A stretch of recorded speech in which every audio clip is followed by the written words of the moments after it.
Senators, representatives, Senator Mastroianni, and all the distinguished members of the legislature of Pennsylvania. We are very, very honored and very appreciative that you are giving us an opportunity to be heard, which we've been denied almost uniformly by the media and by legislatures elsewhere. All we ask is that you listen to the facts that we're presenting and then evaluate it. I can't help but note that we're doing it here in Gettysburg. Over 156 years ago, the fate of our country hung in the balance right here on this hallowed ground for 3 relentless days of bloody close combat between 2 armies that lost over 50,000 casualties. The fate of our republic was really decided that we'd be one nation, one union, one government, sharing values that are enormously important to us. And I don't want to overstate it, but I do believe that those values are at stake, not only in this election, but in the way this election was conducted and in what we're going to do about it.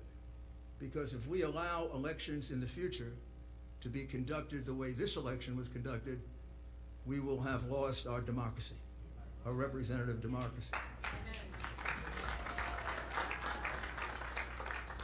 During the course of this election, we've come pretty close to losing our right of free speech. There's been censorship that I've never seen before, of an incredible nature by big tech, big networks, big companies. They only allow one side to be heard, and they refuse to allow the other side to be heard. It's almost as if they're afraid the American people, if they should learn these facts, will find out just who they are and what they're about. This voter fraud that took place, which, as you will see from the witnesses that we call, had several dimensions to it, several different ways in which it was done.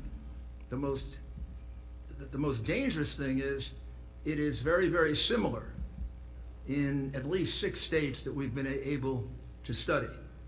In other words, what we're going to describe to you with these witnesses happened in roughly the same way in Michigan, Wisconsin, Nevada, Arizona, and Georgia.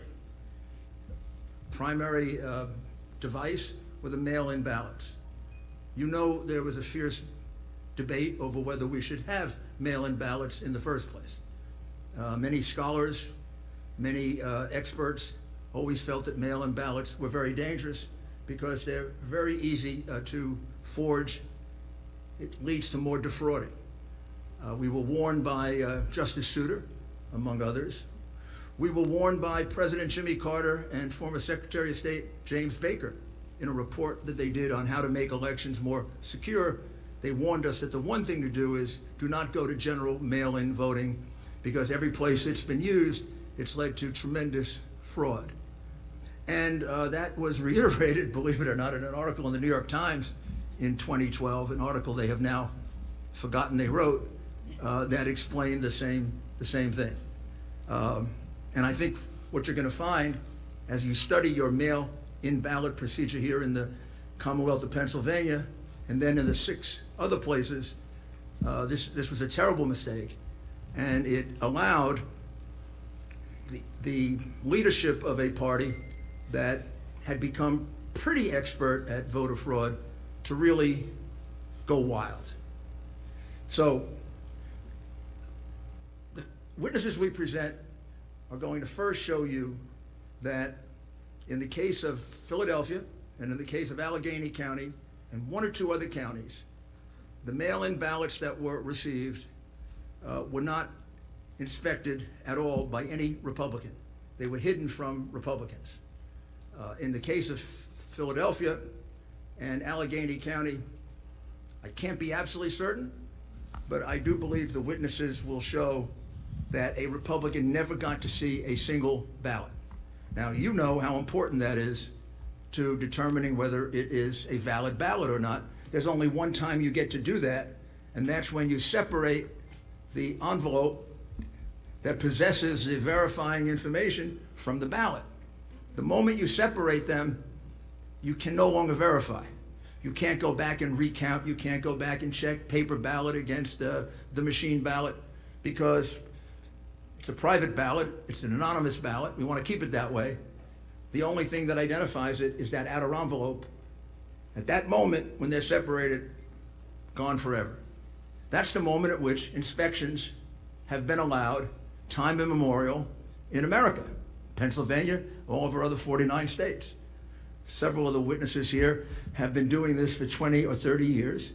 They've never heard of a situation in which a mail-in ballot was just put in without allowing a Republican, a Democrat, even third-party members to take one look at it and object to it, for the very reason that it's too prone to fraud. Think about this. In your state, Republicans were uniformly not allowed, kept out, put in chutes like they were cows to keep them away from seeing these ballots. Never happened before. Not only that, the same thing was done in Michigan, the same thing was done in Wisconsin, and on and on and on.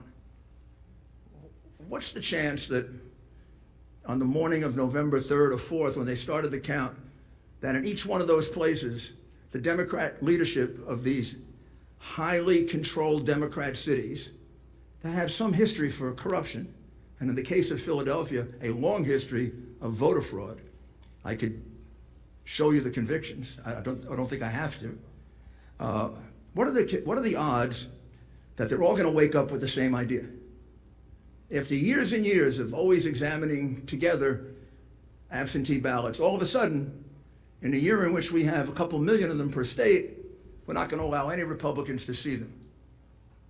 The person in Philly figures that out, Pittsburgh, Detroit, Milwaukee, Las Vegas, Nevada? Or is it more likely that this was a common plan that maybe started with the whole idea of having mail ballots because it gives you a much wider range to cheat? When you had just a small number of absentee ballots, like 400,000, you have a certain range that you can cheat.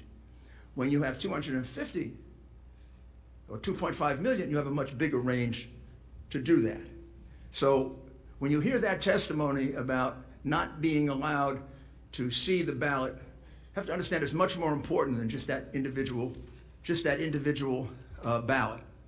On election night, when I went to sleep, maybe when you did, President Trump was leading in your state by somewhere around 700 to 800,000 votes, depending on when you went to sleep. That's a huge number of votes. 65% of the vote had been cast. Under normal circumstances, like if this were a fair media, your state would have been called for Trump. I mean, Virginia was called with 10% of the vote. It turned out to be separated by 1%. I think we may have actually won Virginia, but that's another battle. Michigan, we were ahead by 300,000 votes. Wisconsin, more. Georgia, we were down to 90% and ahead. What are the odds that they all switched overnight? They just switched by the next day. I think you're going to see how that happened. And I think there are a couple of statistics that you have to really closely look at. I'll just mention them and then we'll move on to the witnesses. We have calculated, and the evidence will show, that there were 682,770 mail-in ballots that were entered into your votes in just Allegheny County and in Philadelphia that were not observed by any single Republican. Those ballots could have all been for Joe Biden. They could have all been for someone else. They could have had no identifying data. They could have been from the same person. There could have been multiples of them. There could have been no name on them. We have no idea if that's true. And it will be very hard now to kind of put them together. We could ask, and you could subpoena, all of the outer envelopes. It'd be very interesting to take a look at the 682,770 outer envelopes. It'd be very interesting if they were kept. And it would be very interesting to see how many of them weren't filled out. But in any event, under the law of your state, which is set by you, those ballots are illegal. The judge, mistakenly in his opinion, said that we want to disenfranchise 6 million people.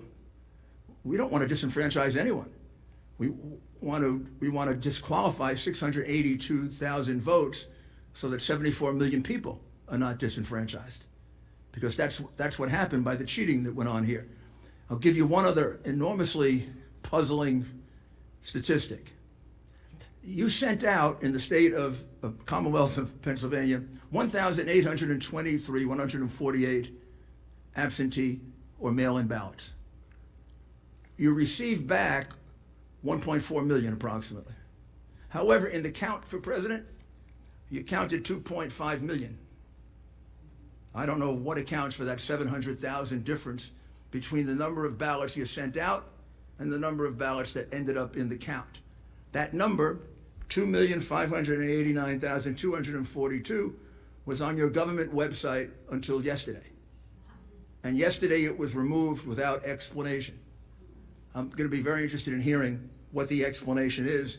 And I can't imagine you could possibly certify without knowing the explanation to that, as well as the explanation to the 22,686 mail-in ballots that were returned on the day they were mailed. That's a trick. How about they were returned, how about 32,591 were returned the day after they were mailed? Another 20,000 were returned before they were mailed. Of course, I think this is a kind of a low count, and I guess the crooks in Philadelphia are disappointed in this. They only submitted 8,021 ballots from dead people, mail-in ballots for dead people. It's probably easier for dead people to submit mail-in ballots than it is to vote in person. You had about 30,000 of those. We're checking the records of the cemeteries around Philadelphia. You have 4,984 mail-in ballots that were never requested, and on and on and on and on. Your election, because of these two counties and maybe one other, is a sham. It's a disgrace to your state. And finally, I don't need to remind you of this. I think I need to remind America of this. The election for the President of the United States is not run by the governor of your state. It's not run by your election commissioner. The United States Constitution makes it clear who has the responsibility for running this election. Article 2, Section 1, Clause 2 of our Constitution doesn't say that ABC gets to call the winner or CNN. It says,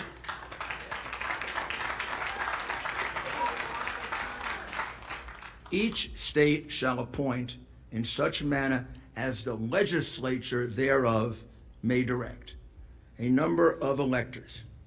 It's the state legislature that controls this process. It's your power. It's your responsibility. And I think you know, and you have to convince the rest of your members, Republican and Democrat, they owe that to the people of your state, and they owe that to the people of the United States. Because if this happens without consequence, if they can just enter 600,000 some odd mail-in ballots without allowing a single Republican to view it, what's to say that next time they won't do 1 million or 2 million? I know crooks really well. You give them an inch and they take a mile, and you give them a mile and they take your whole country.